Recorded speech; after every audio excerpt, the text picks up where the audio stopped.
Hello, lovelies. Today's episode is dedicated to all of you cookie lovers out there, all of you chocolate lovers out there, and for that matter, all of you coffee lovers out there.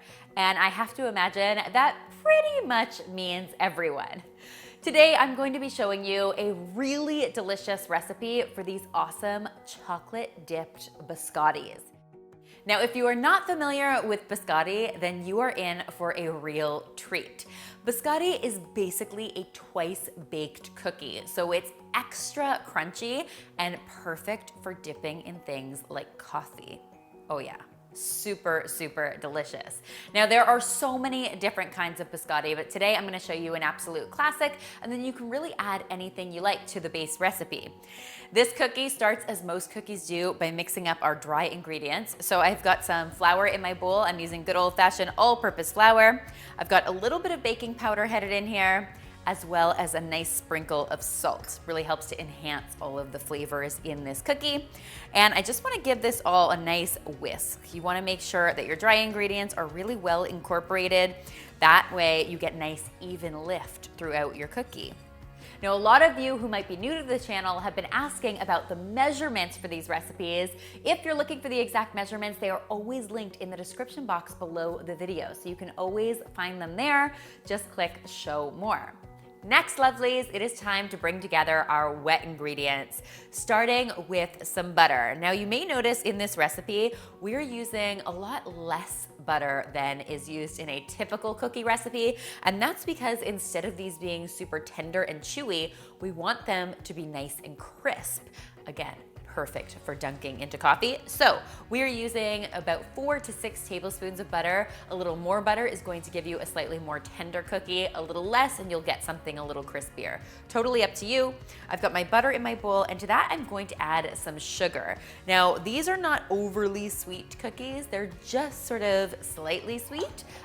So I am using white sugar in this recipe. I have seen it done with brown sugar, but white sugar I think works a little better here.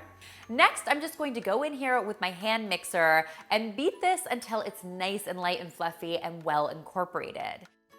Now that we've got our butter and sugar mixture well combined, it's time to add our eggs. I'm gonna get 2 eggs into my bowl like so. And I'm also going to be adding a whole lot of flavor to this. So I'm using a combination in this recipe of vanilla extract as well as just a splash of almond extract. Now, I should warn you, almond extract can be a little on the strong side, so I like to hold back a little bit. You can, of course, add as little or as much as you want. Almond extract can usually be found in the same part of your supermarket where the vanilla extract is.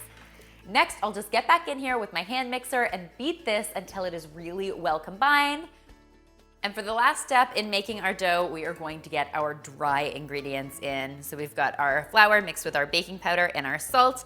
And I'm just going to mix this until it forms a dough. Now at this point, your basic dough is ready and you can turn this into biscotti just as it is. But you guys know how I feel about my mix-ins, so today I'm actually going to be adding some almonds to this to add even more great crunch to my cookies. Now, if you're not a fan of almonds, pretty much any nut will do in this recipe. Hazelnuts or pistachios would be really tasty, or even walnuts would be good. You could also try some dried fruit instead. Dried cranberries or dried cherries would both be really delicious. And if you're a big chocolate lover, you could even go so far as to add some cocoa powder at this point and make some yummy chocolate biscotti. That would be super tasty as well. As soon as I've got those almonds combined into my dough, it's time to go ahead and form my biscotti. As you can see, I've got a large baking sheet here lined with a little bit of parchment paper, and my first step is just dividing my dough in half. So I'm gonna use 1/2 of my dough at a time to form my biscotti. I'm gonna start by just sort of rolling it into a ball or a bit of an oval, and then we're going to be turning it into a log shape. So we want it to be long and sort of narrow, but then also we're going to start flattening it down as well. And the idea is that you want it to be uniform thickness all the way down, and you don't want it to be any more than, say, 3/4 of an inch high, because they're not meant to be super tall. So what's really unique about biscotti is that it actually gets baked twice. That's how you make it so super crispy and dunkable. Now for the first bake, I have got my oven preheated to 350 degrees Fahrenheit and let these bake away for between 25 and 30 minutes. You want them just to set and start to get a little golden around the bottoms. At that point, you can remove them from the oven, allow them to cool completely, and once they're cool to touch, you can use a sharp serrated knife to cut them into slices. I've got another baking sheet here lined with some parchment paper, and I'm basically going to be standing each of my cookies up on my baking sheet. Once they're all ready to go, they are going to head back into the oven, this time at 325 degrees Fahrenheit for between 15 and 20 minutes. You'll notice they just start to get a little bit golden and they'll be completely dry. That's how you know it's time to take them out of the oven. Now at this point, your biscotti is ready to be enjoyed just as it is.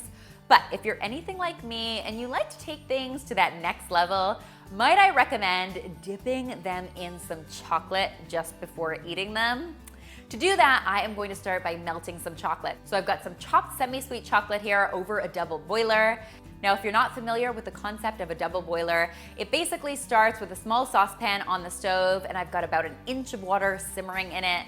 I'm just adding a heat-proof glass bowl on top, and in that bowl is my chopped semi-sweet chocolate. And I'm just going to use my spatula to stir this until that chocolate is completely melted. The reason you do this with a double boiler is because it's a nice gentle way to melt your chocolate. If you try to melt your chocolate on direct heat, you'll end up burning it, and that is not what we want. Once your chocolate is nice and melted, it is time for some dipping. I like to do this using my spatula to help bring the chocolate up each side. You'll notice that I'm only dipping these about 1/3 of the way. You could dip your entire cookie in chocolate, that is totally up to you, but I like just a little bit of dip. And once all my cookies have been dipped, I want to get them into the refrigerator or the freezer until that chocolate is completely set. Guys, trust me on this one, your hard work and patience will be rewarded because what you end up with are these incredibly delicious cookies that are so super crunchy and perfect for dipping into coffee.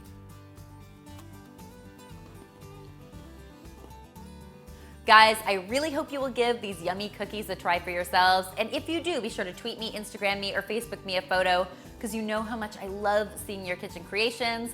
Remember, the full recipe is linked in the description box below, so you can find it there. And finally, if you haven't already, be sure to subscribe because there is lots more deliciousness where this came from.